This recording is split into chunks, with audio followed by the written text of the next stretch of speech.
I'm Brianna, also known as 2bricacityTranslations, and if you've never seen me before, hello. Yes, I am a real person.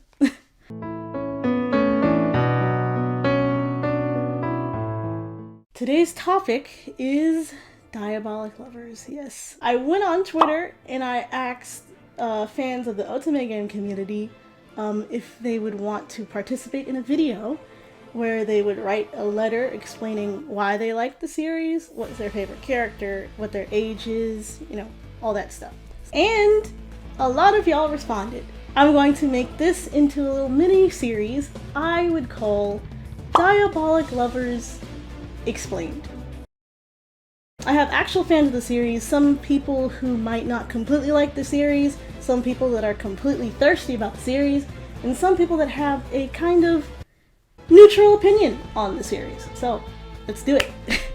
Hello, I go by Karno, Otome Bansho on Twitter. I want to start off by saying I've been in the Otome community since 2013. I bring this up because around that time, I remember 2 Otome animes that came out around that time that heavily impacted my love for Otome, one of them being Diabolik Lovers. At this point in time, I had only been able to play Otome games on mobile, Voltage Inc. So the idea of there being other Otome style games out there was really fascinating to me. I found out about Diabolik Lovers through the Otome Tumblr community and dived right into the show. Despite it not being an AOTY show, I had such a blast. Every week, I look forward to that small 15 minutes of vampire goodness. My favorite was, and still is, Ayato. It established for future me the types of Otome boys I'd gravitate towards. I love mean ones. And flirts too. After the show finished airing, I was so bummed, so I went and scavenged the net for summaries of the games. I'm saddened that Diabolik Lovers is still unavailable for overseas fans. While the game is definitely full of dark themes, I hope whenever I get more proficient in Japanese, I can finally take the game out of my backlog and experience what high school girl me loved growing up. Thanks for reading.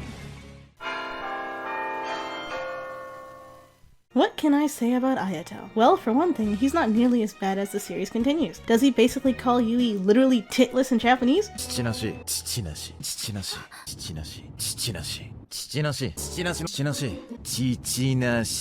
Yes he does. But by the third game, he affectionately calls Yui her name. Some good points? Well, for one, he's got a surprisingly deep-ass voice for his age. He acts more like a child who wants affection, so you can't completely hate him, I guess. He's got some good points if you keep searching for them. A lot of people would turn out like he did if their mother continued to tell them they had to be number one, or they wouldn't succeed in life. Ayato's got some serious mommy issues, but they're actually pretty tame, and he becomes one of the sweetest characters towards Yui in the game, making it understandable why so many fans vouch for him.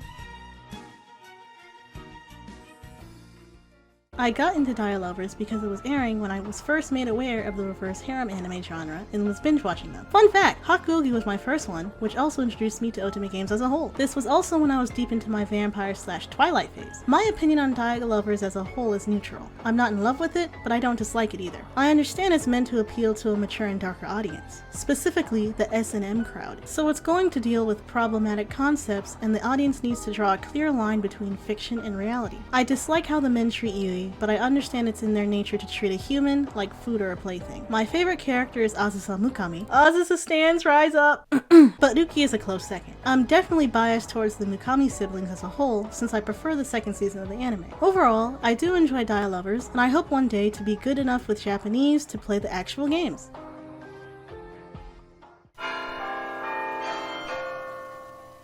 As one of the characters with the least amount of screen time and more blood in the anime, it's pretty hard to understand him. Azusa has some deep-rooted issues that touch upon a whole bunch of trigger warnings, but most of all, he actually happens to be the sweetest character. He never hurts Yui intentionally, and even if he wants to, he does it because to him, pain equals love. He's naive, but not naive enough to be dumb, and happens to be pretty sharp. One thing's for sure, he's creepy as hell, but as time goes on, you can't help but feel for everything he's gone through, and you can't resist the urge to give him a big giant hug, but not with Teddy because he burned him.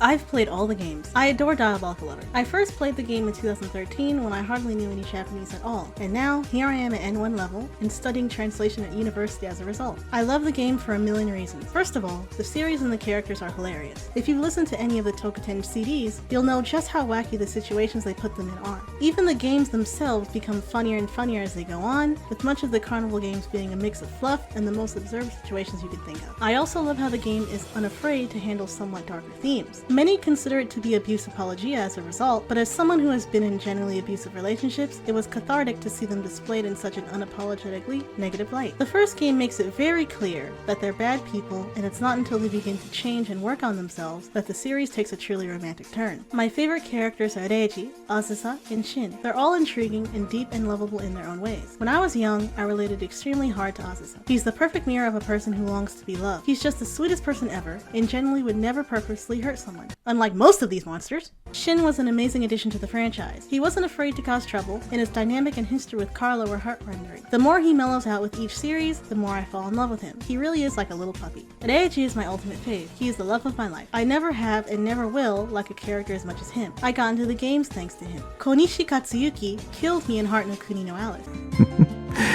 使用人の前ではあまり入れないようにしている。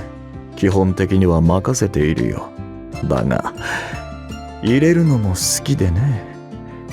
君には私が入れてあげたいと思う。Oh, they sound. I have no idea what the fuck they're saying, but do I care right now? Not at all. Ever since I've played Reiji's route, my type has been nothing but strict and unforgiving Megane Man. Many hate him for his Spartan and uptight nature, but underneath all that is someone who wants nothing more than to be acknowledged. There's a wonderful manifesto about him on Tumblr which perfectly describes why he's such an interesting, complex, and lovely character. I could talk about him for years and will do if not stop. The way he has developed throughout the series, the mutual respect he forms for Yui, the pain he has experienced, and the ownership of the mistakes he has made, he is just such a deep character, and spending time with him and analyzing him is a treat. Love, Anonymous.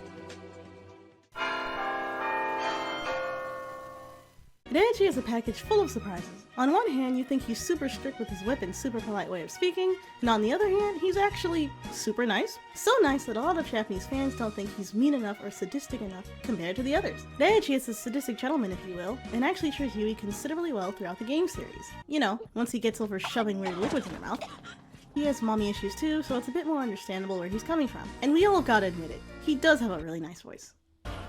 私が厳しくしつけて差し上げましょう。 Hi, here are my opinions about the game series. I actually think I fell into it way too early. I think I was still 14 or something, and you're clearly not old enough at this age to put distance with that work and how unhealthy the boys in the situation are. But, as long as you're conscious of that, I think it's a nice work on darker themes, like those dead dove do not eat stuff. I only read game translations and lots of fan content, so I don't think I can say which family is the least worst, but I think it is a good work as long as you can recognize it's not what you should seek in real life. To me, that's the point they missed. They didn't advertise this part too much, and too many teens grew attached to die lovers without really putting any distance between them and the boys. In my eyes, and from what I've read, I don't see enough growth in the MC. Yui seems to sit quite too submissive like she was at the beginning, and that doesn't help the public to notice that it is fiction and not something you should seek in real life. At least not like this. To me, it is kind of comparable to 50 Shades of Grey. Both works try to go into BDSM, but fail miserably because they show unhealthy relationships and in fact feed the stigma that BDSM is making the worst happen without a care, which in reality, there are rules in BDSM to ensure safety and consent at all times. But as long as you can separate fiction and reality, I do not see the problem with enjoying die lovers. In fact, even though I stopped being a die lover fan years ago, I still bought the Switch port of the first two games to make my past self content, also because I am curious to experience the game myself.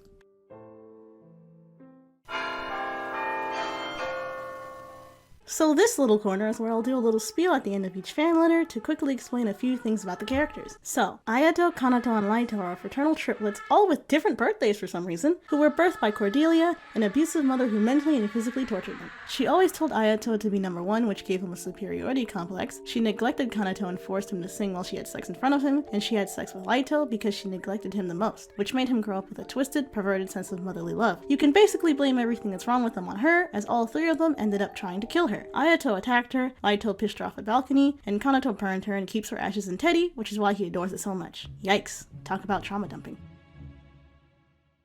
Suzuku. For those of you who watched until the end, thank you for watching. You can follow me on Twitter at 2bricacityTranslations, or you can follow my personal Twitter at BAGabrielBooks, and I shall see you later for the next installment of the series. Bye bye!